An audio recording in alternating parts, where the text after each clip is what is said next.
Magandang gabi mga kapuso. Ako po ang inyong Kuya Kim na magbibigay sa inyo ng trivia sa likod ng mga trending na balita. Makifiesta tayo sa isang isla sa Denmark kung saan ang highlight ng kanilang pagdiriwang ang sabay-sabay nagpagpapalipad ng makukulay at naglalakihang mga saranggola.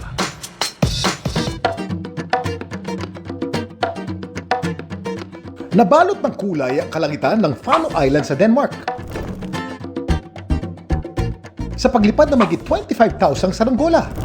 Ito ang taunang Fano International Kite Flyers Meeting, ang pinakamalaking kite rally sa buong mundo, ang ika-40th anniversary ng Kite Festival. Nilahukan ang mahigit 5,000 kite flyers mula sa 26 na bansa. Bawat saranggola, iba't ibang disenyo, kulay at laki. Pero ang pinakaagaw eksena, ang saranggolang ito mula Indonesia na 100 meters ang haba. Ang mga saranggola, isa sa pinakamatandang laruan sa buong mundo. Gayunman, hindi pa malinaw kung saan ito naimbento. Pero ayon sa mga eksperto, sumikat daw ito sa China 3,000 years na ang nakakaraan. Tinawag nila itong Feng Zheng. Ibig sabihin, wind harp. Sinasabitan kasi nila ito ng mga wind musical instruments kapag nagpapalipad. Ang oldest known surviving kite naman, nadiskubre sa Leiden, Netherlands noong 1985. Isa itong French pear-top kite. Ang saranggolang ito, record-breaking din. Isa kasi ito sa pinakamalaki sa kasaysayan.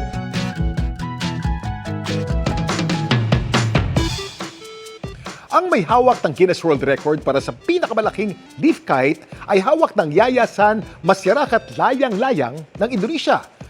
Ang gawa kasi ng leaf kite noong 2016, nasa 5 meters ang haba at 4.30 meters ang lapad. Inabot daw siya ng 2 linggo para lang mabuo ito. Samantala, para malaman ang trivia sa likod ng viral na balita, i-post o i-comment lang, #Kuya Kim. Ano na? Laging tandaan, kimportante ang may alam. Ako po si Kuya Kim at sagot ko kayo, 24.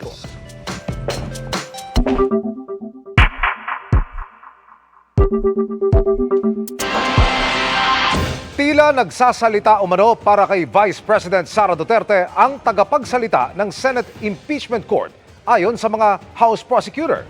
Itinanggi naman niya ng spokesperson ng korte. Nakatutok si Darlene Kai. Imbis na magsalita para sa kampo ni Vice President Sara Duterte, dapat daw para sa Senate Impeachment Court lang nagsasalita si spokesperson Attorney Reggie Tonggol.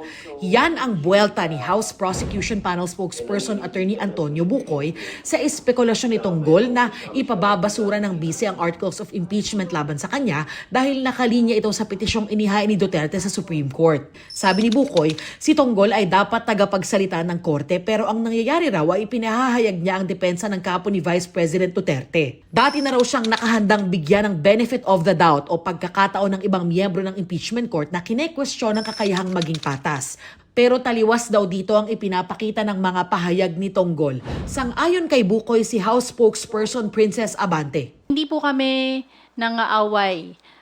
Siguro din, ang ating spokesperson, wag din magsalita bilang parang sa depensa. Do not speak for the defense.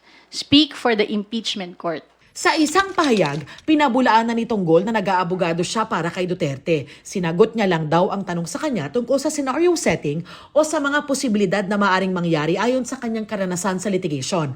Bahagi raw ito ng tungkulin niya bilang spokesperson at bilang abogado. Giit ni Tonggol, nananatili raw patas at walang kinikilingan ng impeachment court. Mahalaga raw para sa demokrasya na magtrabaho silang sama-sama at iwasan ang di kailangang pag-atake na nakabibinbin lamang sa impeachment process. Samantala, bilang dating kongresista, sinabi ni Senator-elect Erwin Tulfo na handa siyang mamagitan sa House of Representatives at Senado. I'll talk to the House leadership siguro today or tomorrow to ceasefire na lang muna siguro para kasi nag-aaway. Medyo hindi rin maganda tingnan, di ba? Nagbabangayan yung dalawang grupo, nagsisihan. So I might do that. Para sa GMA Integrated News, Darlene Kai, nakatutok 24 oras.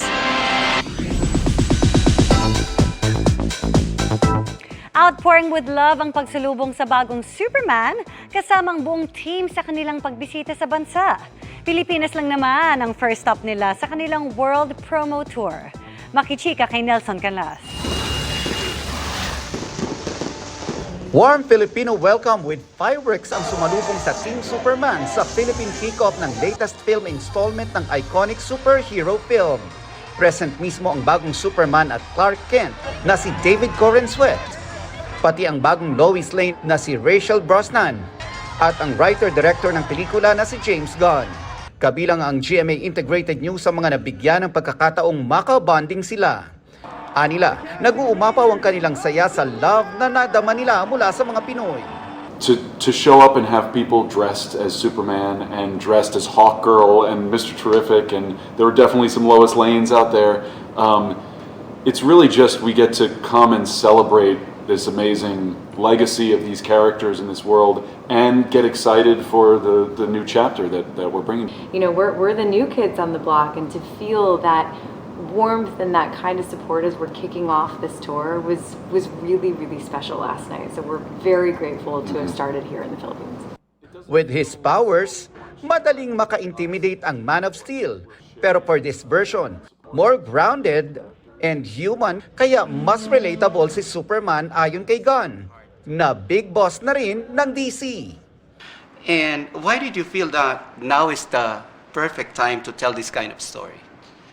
I think that we've gotten, in the world seems kind of mean lately.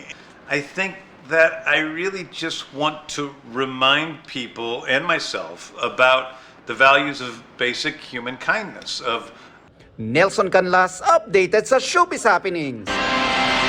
Milyong pisong halaga ng umano'y shabu ang nadiskubre ng mga otoridad sa itinapong maleta sa Cavite. Sa Butuan City naman, nabisto ang bentahan ng illegal na droga sa labas umano ng bahay ng suspect. Nakatutok si Marisol Abduraman. Inakalang basurang nakasilid sa maleta, pero nang buksan, shabu pala. Abot sa 204 million pesos ang tinatayang halaga ng nasa 30 kilo ng droga na batay sa investigasyon ay ibinagsak ng isang kulay gray na MPV. Bago nito ay nagpaikot-ikot muna sa lugar ang sasakyan. Ayon sa pulisya, posibleng may katransaksyon ang sasakyan sa lugar pero naunahan ito ng mga gwardya at ng mga otoridad. So yung modus na yun yung tinatawag na natin na dead drop scheme kung paano sila magbenta ng droga. So malaking grupo to, itong involved dito.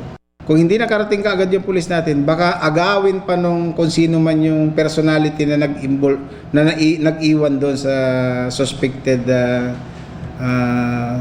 items. Sa Butuan City, aabot sa halos 300,000 piso ng shabu naman ang nasabat sa bentahan sa labas ng bahay ng suspect. Siguro confident siya na doon magbenta kasi nga wala masyadong hindi masyadong matao. Pero bago ang aktual na bentahan, 2 buwan daw munang nagsagaw ng surveillance sa subject. Makasiguro tayo doon sa tao na talagang minamanmanan natin. Patuloy na inaalam ng mga otoridad kung saan galing ang mga droga na ibinebenta raw ng suspect sa mga tricycle driver at mga estudyante. Yung mga tinatawag natin na mga vulnerable sectors, no, yun talaga ang tinatarget ng ating mga suspect. Para sa GMA Integrated News, Marisol Abduraman, nakatuto 24 oras. Tinangkang tumakas pero hindi nakababa mula sa mataas na gusali ang 4 na Chinong arestado dahil sangkot sa scam hub. Maging ang mga gwardya ng gusali maharap sa asunto matapos maantalang operasyon ng mga otoridad.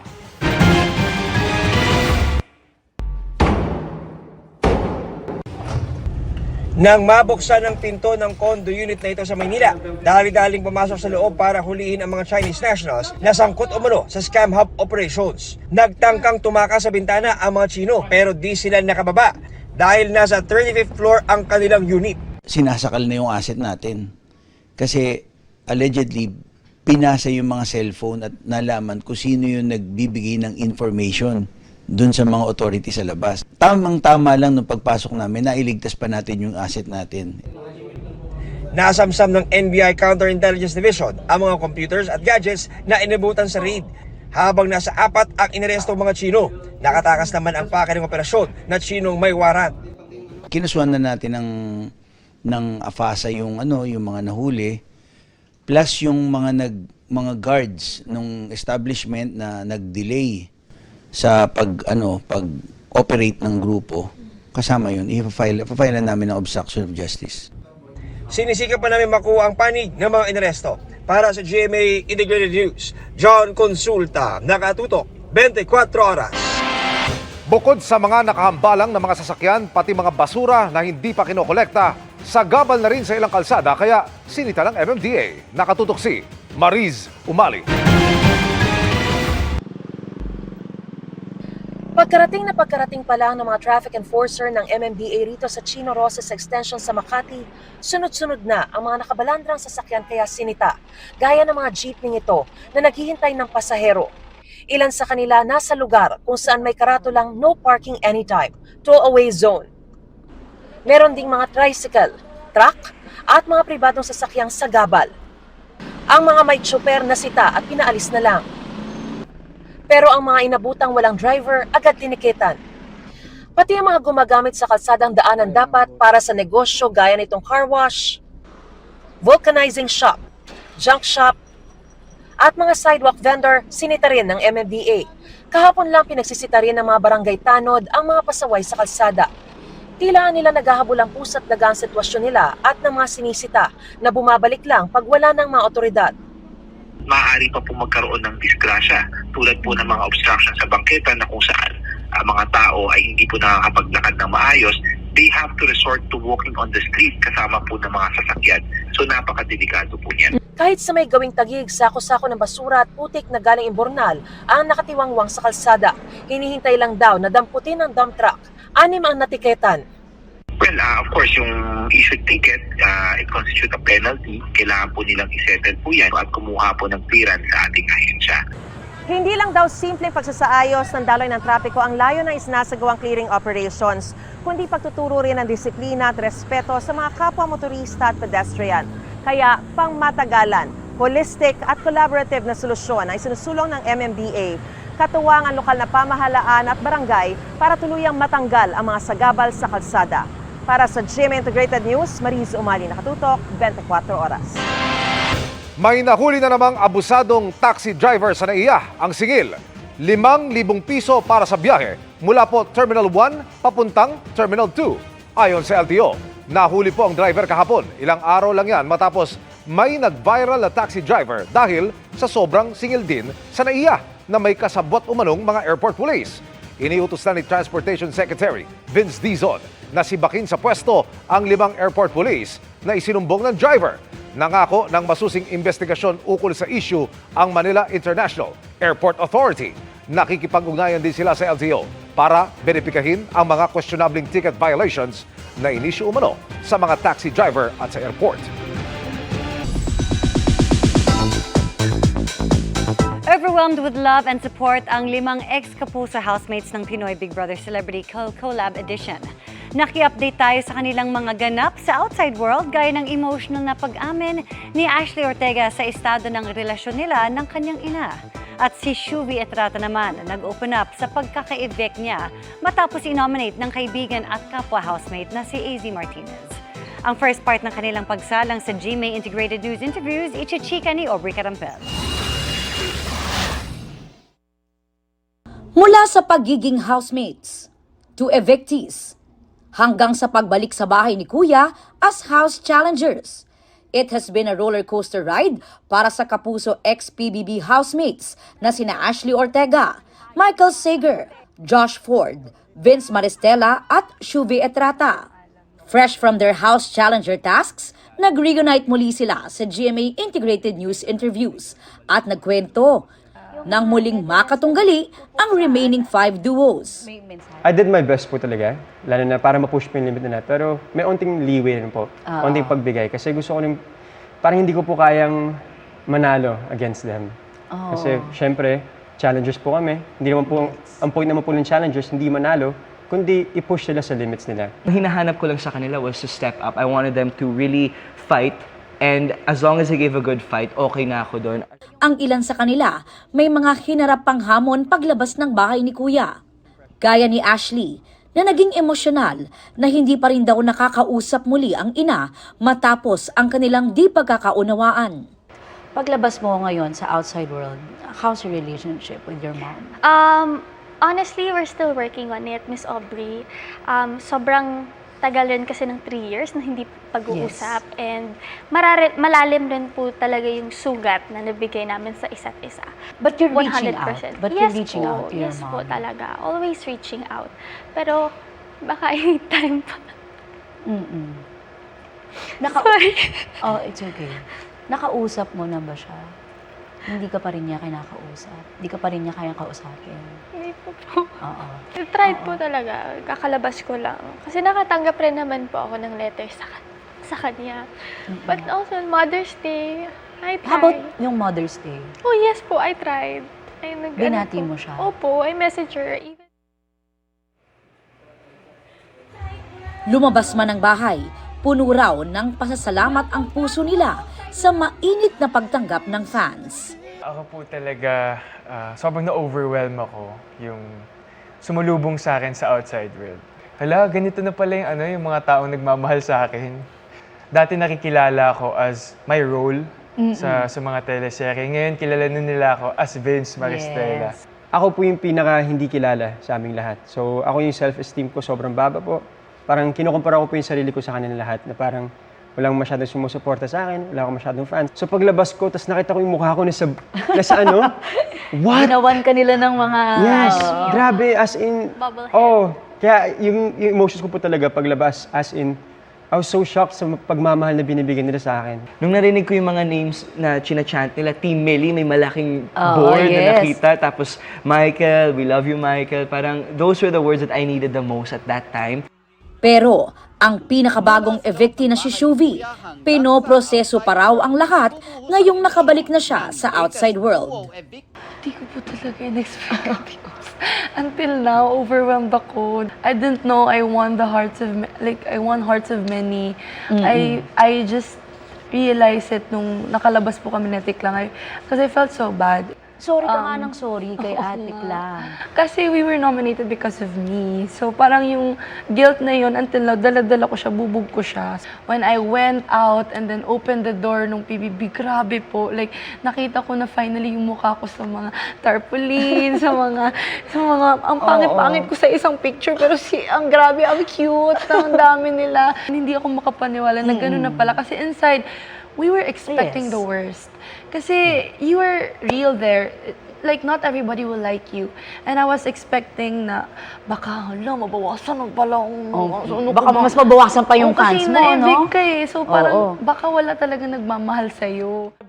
Nang tanungin namin si Shuvi tungkol sa kapwa housemate na si AZ Martinez. I-acknowledge ko lang din naman po, I felt betrayed nung time po na yun. Yes. Pero, ano naman po yung heart ko, malaki naman po ang heart ko to forgive her. And we found our way back to each other naman. Parang nung bumalik po ako, kaya naging emotional po ako. Kasi even if it's hard for me, na nangyari po sa amin iyon, na we had to part ways like that, nandun pa rin naman po yung hope to you know, form the bond again, to be okay again. Hinihintay ko lang po siya sa labas para po mas mapag-usapan namin. Sa mga fans, huwag po kayo mag-alala. Wala po tayong dapat, saka spread love, not hate. And speaking of love, marami ang kinilig sa sumundong TDH o tall, dark, and handsome kay Shuvi.